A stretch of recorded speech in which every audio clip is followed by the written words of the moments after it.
Back to my channel. तो जैसा कि टाइटल से आपको पता चल चुका होगा कि आज का जो हमारा वीडियो है वो किस टॉपिक के ऊपर रहने वाला है। जनरली ये एक ऐसा टॉपिक है जिसमें लोगों को सबसे ज़्यादा प्रॉब्लम होती है और लोग सबसे ज़्यादा इसमें ट्रैप होते हैं।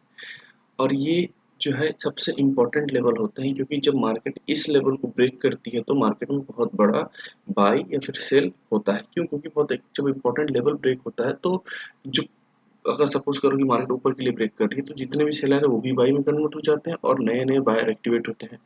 सेम कंडीशन, ठीक है, डाउन साइड के लिए। जब मार्केट डाउन साइड के लिए निकलती है तो जब कोई रेंज ब्रेक होता है तो मार्केट में जो बायर होंगे वो सेलर में कन्वर्ट हो जाते हैं और नए सेलर उसमें एक्टिवेट हो जाते हैं। तो हाउ टू ट्रेड ब्रेकआउट्स। तो प्रॉपरली ब्रेकआउट्स को ट्रेड कैसे करें, इसके ऊपर आज हम डिस्कस करेंगे। तो वैसे उसके पहले कुछ चीज़ों को समझना इंपॉर्टेंट है कि जनरली ब्रेकआउट किस तरीके के हो सकते हैं, कितने टाइप्स हो सकते हैं और कौन से ब्रेकआउट्स फेलियर में कन्वर्ट हो सकते हैं और कौन से ब्रेकआउट जो है वो सक्सेसफुली हम जिनको ट्रेड कर सकते हैं। तो ध्यान रखने वाली बात यह है कि अगर मार्केट इस पॉइंट से निकलती है और मार्केट इस तरीके का कहीं रेंज बनाती है, ठीक है, तो जब भी मार्केट इस रेंज को ब्रेक करेगी तो क्या यहाँ पे हम इस ब्रेकआउट पे बाई कर लें? आंसर होगा नो। क्योंकि जब मार्केट इस रेंज में था तो मार्केट ने कंटिन्यूसली रैली किया इस पॉइंट से और मार्केट कंटिन्यूसली इस पॉइंट से रैली करते हुए मार्केट ने इसको ब्रेक किया। तो जब आप यहाँ कहीं बाई कर रहे हैं तो आपका स्टॉप लॉस कितना बड़ा हो रहा है? इतना बड़ा। और जनरली हम इतना बड़ा स्टॉप लॉस लगाते नहीं है, हम स्टॉप लॉस यहाँ कहीं रख देते हैं। तो मार्केट जब इसको एक बार में ब्रेक करती है इस रेंज को, और इस रेंज को एक बार में ब्रेक कहाँ से कर रही है? अपने लोअर लेवल से आते हुए इसको एक बार में ब्रेक कर रही है। तो ये सारे फेक ब्रेकआउट हो जाते हैं और मार्केट रिवर्स नीचे आ जाती है। लेकिन सेम कंडीशन अगर मैं बताऊं तो अगर मार्केट इस तरीके से अगर कहीं पे कंसोलिडेट हो रही है और ऊपर जाने के बाद अगर मार्केट इसी रेंज में कंसोलिडेट होने लगी तो आप इसके ऊपर जाते ही ₹1 ₹2 जो भी ऊपर जाते ही आप इसको बाई कर सकते हैं। ठीक है, तो दोनों पोजीशन में डिफरेंस है। एक मार्केट यहाँ से निकली और कंटिन्यूसली मार्केट ने ब्रेक कर दिया रेंज को। दूसरा मार्केट यहाँ से निकली, ऊपर मार्केट ने रेजिस्टेंस फेस किया एंड देन कंसोलिडेशन हुआ अपर लेवल पे। देखो होता क्या है कि जब मार्केट में यहाँ से बाई आती है तो बहुत सारा बाई जो जो बोलते हैं ना पावर बाई के लिए, वो यहाँ कहीं खत्म हो जाता है। बाकी जो थोड़े बहुत बचते हैं वो इसको ऊपर ले जाते हैं बट सस्टेन नहीं करवा पाते। बट यहाँ से मार्केट में फ्रेश बाइंग चालू होगा। तो जब फ्रेश बाइंग चालू होगा तो मार्केट को इतना पुश कर दिया जाएगा कि सेलर फिर एक्टिवेट होने की नहीं सोचेगा। तो मार्केट हल्का सा नीचे आके फिर ऊपर निकल जाएगा। बट यहाँ पे क्या होता है कि अगर हल्का सा भी पुश होता है मार्केट नीचे के लिए तो मार्केट अगेन इस रेंज में आ जाता है। तो इसलिए ये सारे ब्रेकआउट जो होते हैं वो फेलियर में कन्वर्ट हो जाते हैं और इस तरीके के ब्रेकआउट जो होते हैं वो जनरली सक्सेसफुल जो है वो ट्रेड होते हैं। ठीक है, तो कभी भी आप जब भी ब्रेकआउट पे ट्रेड करेंगे तो आप इन पॉइंट को ध्यान रखिएगा। हाँ, अगर आप मार्केट में सुबह सुबह ट्रेड कर रहे हैं, मतलब तकरीबन आप अगर ट्रेड कर रहे हैं 9:40 टू 10:30, अगर इस टाइम पे ऐसा कोई ब्रेकआउट आता है तो ये सक्सेसफुल हो सकता है। इस तरीके का ब्रेकआउट सक्सेसफुल हो जाएगा। ठीक है, बट अगर आप 10:30 के बाद अगर इस तरीके के ब्रेकआउट पे प्ले करेंगे तो आपका लॉस होगा। तो यहाँ पे हमारा दो पॉइंट समझने की बात है, एक टाइम स्पेसिफिक है और एक मूव स्पेसिफिक है। तो मूव स्पेसिफिक कब हो जाता है कि ज़्यादा बेटर ये रहता है कि हम इस पे ही खेलें, चाहे मॉर्निंग हो चाहे इवनिंग हो।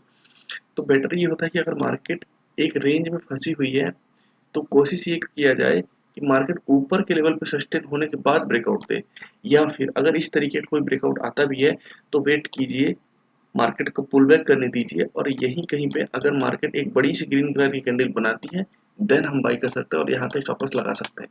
बट क्या होता है कि अगर हम जब यहाँ बाई करते हैं तो हम इतना बड़ा स्टॉप लॉस देते नहीं है और मार्केट अगर जब नीचे आती है तो हमारा स्टॉप लॉस हिट कर देती है। तो जनरली इसमें लोग ज़्यादा ट्रैप हो जाते हैं। ठीक है, तो ब्रेकआउट लेवल कब सस्टेन करेगा कि अगर ब्रेकआउट लेवल तभी सस्टेन करेगा जब मार्केट एक अच्छे लेवल पे हो। सपोज करो कि ये तो ऐसा केस हो गया कि मार्केट एक रेंज में फंस गई,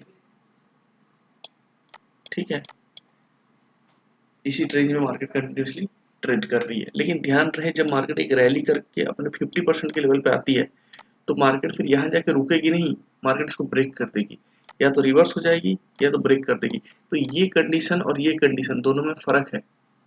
अगर मार्केट अपने 25% पे है या फिर अपने 50% पे है, लेकिन मार्केट में सिचुएशन इस तरीके का है, तो बेहतर है कि आपको यहीं पे बाई करना चाहिए इसकी, ठीक है, ताकि स्टॉप लॉस भी छोटा रहे, टारगेट भी बड़ा रहे।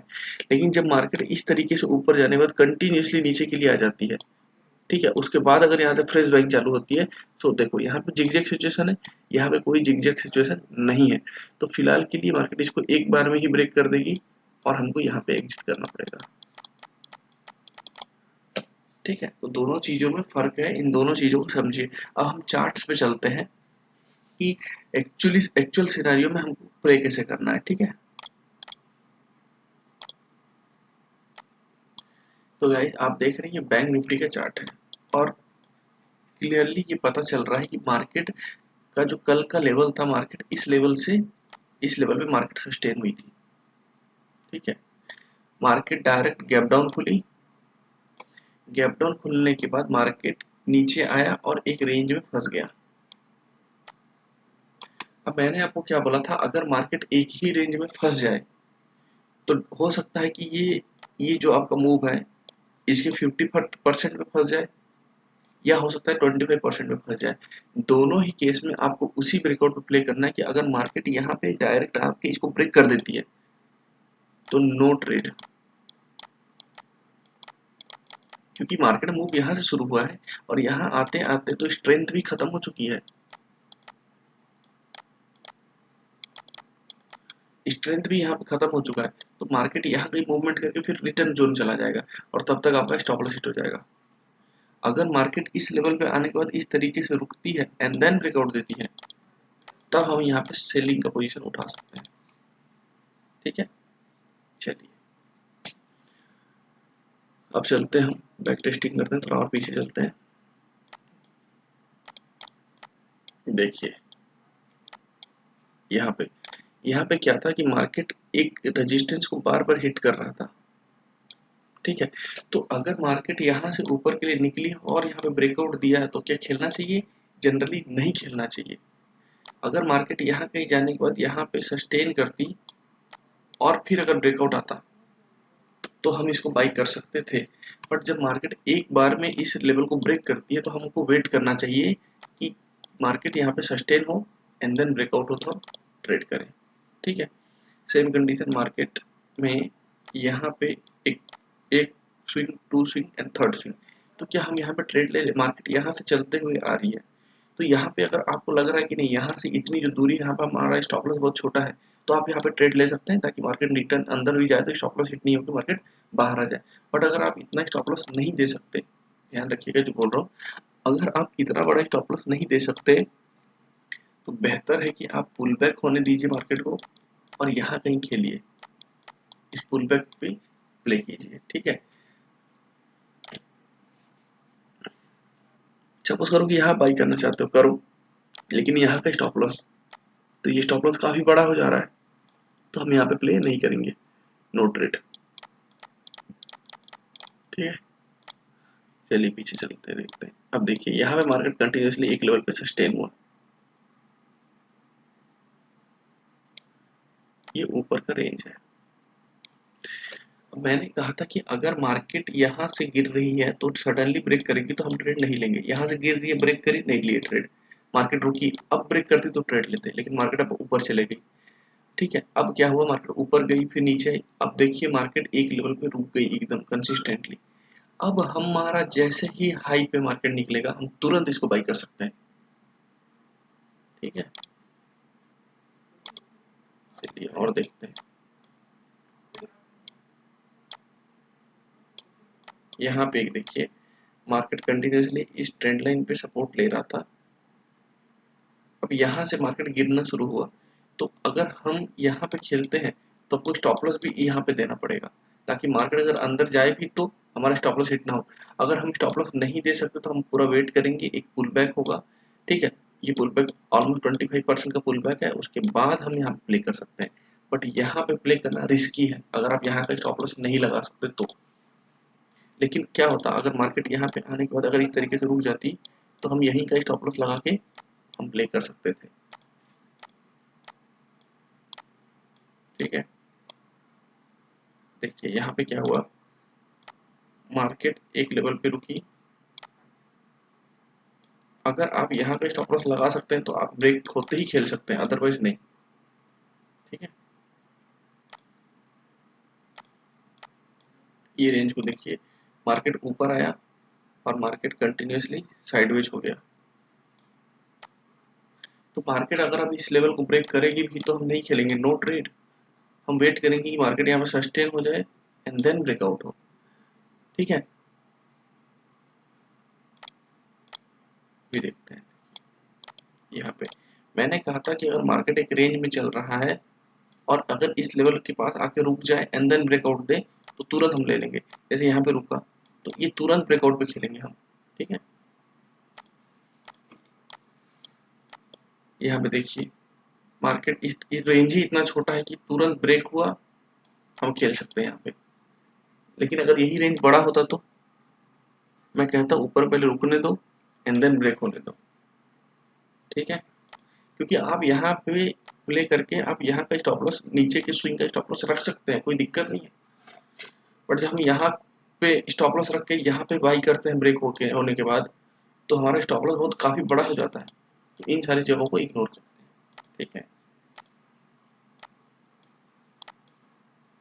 यहाँ पे देखिए ये रेंज मार्केट ने बनाया, तो ये रेंज अगर मान के चलो मार्केट ब्रेक करती नहीं लेते, लेकिन हाँ रुकने के बाद अगर मार्केट ब्रेक करे तो हम ले सकते हैं। सेम कंडीशन यहाँ पे मार्केट ऊपर गई, अब देखो यहाँ पे मार्केट नीचे आई, अब सस्टेन किया नहीं किया, ब्रेकआउट दे दिया, छोड़ दो मतलब। ऐसा महीने में 30 दिन में 50 दिन में एक बार ऐसा मूव होगा कि मार्केट यहाँ पे बिना रुके ब्रेक भी कर दिया और इतना नीचे गिर गई। ये जनरली क्या होता है, ये मैनिपुलेशन है, तो इसको कंसिडर मत किया। ठीक है, इसको कंसिडर करोगे तो लॉस में ही जाओगे। आउट ऑफ 10 एक बार जीतोगे, 10 बार अगर ऐसे पे खेलोगे तो हमको तो हाई प्रोबेबिलिटी चाहिए, तो हम इसको इग्नोर करेंगे। ठीक है, यहाँ पे देखिए प्राइस एक्शन बन रहा था, मार्केट इस तरीके से ऊपर गई, तो जब ब्रेकआउट हुआ तो मार्केट का हाई एकदम नजदीक था, तो हम तुरंत यहाँ खेल सकते हैं।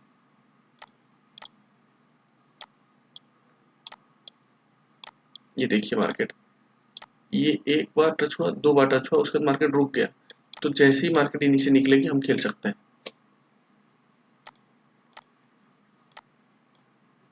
अब मार्केट यहाँ से निकल के सीधा इसने मार्केट ने ब्रेक कर दिया, नहीं खेलेंगे, हम इसे छोड़ देंगे, एक पुल बैक होने देंगे। देखो जैसे सपोज करें रेड कलर की कैंडल बनी, अब इसके ऊपर हम ट्रेड कर सकते हैं यहाँ पे स्टॉप लॉस लगा के।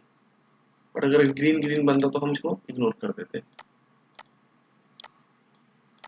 और देखते हैं कहीं पे भी आप देखिए सेम सिनेरियो होगा। देखिए सपोज करिए यहाँ पे मार्केट ऊपर जाके रुक गई, ये रेंज इतना छोटा है कि ब्रेक होते ही हम खेल सकते हैं।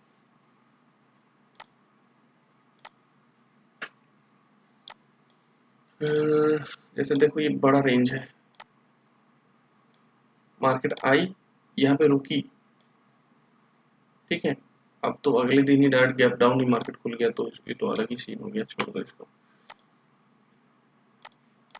और देखते हैं यहाँ पे भी छोटा रेंज है तो ब्रेक होते ही खेल सकते हैं, कोई दिक्कत नहीं है।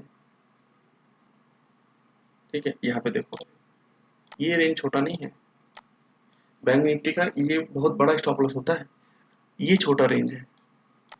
तो मैंने कहा था मार्केट अगर इकट्ठे ब्रेक करती है तो वेट करो और रेंज बनने के बाद हाई पे तुरंत बाई कर लो।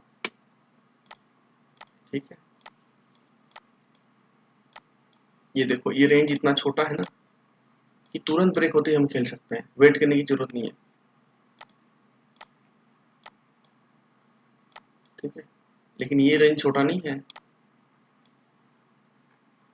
ये रेंज छोटा नहीं है, ये रेंज बहुत बड़ा है। मार्केट तुरंत ब्रेकआउट देगी तो मत खेलना। ठीक है, स्टॉप लॉस लगा सकते हो इतना बड़ा तो ही खेलना।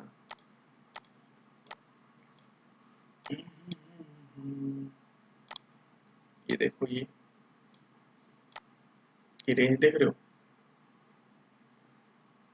तो यहाँ पे अगर मार्केट कंटिन्यू जाकर ब्रेक कर रही है, आप खेल रहे हो, तो डिजास्टर ही तो है, ट्रैप होने का बहुत बड़ा रीजन है ये। हर जगह देखिए यहाँ भी मार्केट सस्टेन हुई है, ठीक है, तो अब अगर आप स्टॉप लॉस यहाँ तक का दे सकते हैं तो आप यहाँ पे प्ले कर लीजिए, अदरवाइज ये रेड कैंडल बनते ही हाई पे बाई कीजिए। ठीक है, मेरा कहने का मतलब है कि अगर रेंज बड़ी है तो तुरंत ब्रेक यहाँ से होते ही मत लो, या तो एक रेड कलर की कैंडल बनने के बाद हाई ब्रेक होगा तो लो, या फिर मार्केट सस्टेन हो जाने के बाद हाई ब्रेक करेगा तब लो। ये डायरेक्ट ब्रेक करता है तो इसको कंसिडर कभी भी नहीं करना है, आप हमेशा लॉस में रहोगे। ठीक है, तो आप खुद भी इसको बैक टेस्टिंग कर सकते हैं। ये वीडियो मुझे लगा इम्पोर्टेंट बनाना, तो मैं इस वीडियो को भी अपलोड करूंगा कुछ टाइम के बाद। ठीक है, आप भी जाके बैक टेस्टिंग कीजिए और ध्यान रखिए मैंने जो पॉइंट्स बताए हैं कि मार्केट में कभी भी बड़े रेंज का ब्रेकआउट होता है तो एक बार में नहीं लेना है। हाँ, छोटा छोटा रेंज है ब्रेक होता है तो ठीक है, हम ले सकते हैं, स्टॉप लॉस दे सकते हैं, बड़े रेंज पे नहीं दे सकते। तो अगर बड़ा रेंज मिल रहा है तो मार्केट में या तो एक रेड कैंडल बने यहाँ पे, या तो पुल बैक आने के बाद बाई हो जाए, या तो मार्केट रुकने के बाद यहाँ पे ब्रेक कर दे। तो इन्हीं कंडीशनों में हम ब्रेकआउट प्ले करते हैं। ठीक है, अदरवाइज हम ब्रेकआउट पे प्ले नहीं करेंगे। तो इन चीज़ों का ध्यान रखिए और हाँ, बैक टेस्टिंग कीजिए, इससे आपको कॉन्फिडेंस आएगा। वीडियो अच्छा लगा हो तो डेफिनेटली लाइक एंड शेयर करना मत भूलिए। तो गाइस फिर मिलते हैं नेक्स्ट वीडियो में, तब तक के लिए bye bye and keep this things in your mind और अच्छे से ट्रेड कीजिए। Best of luck.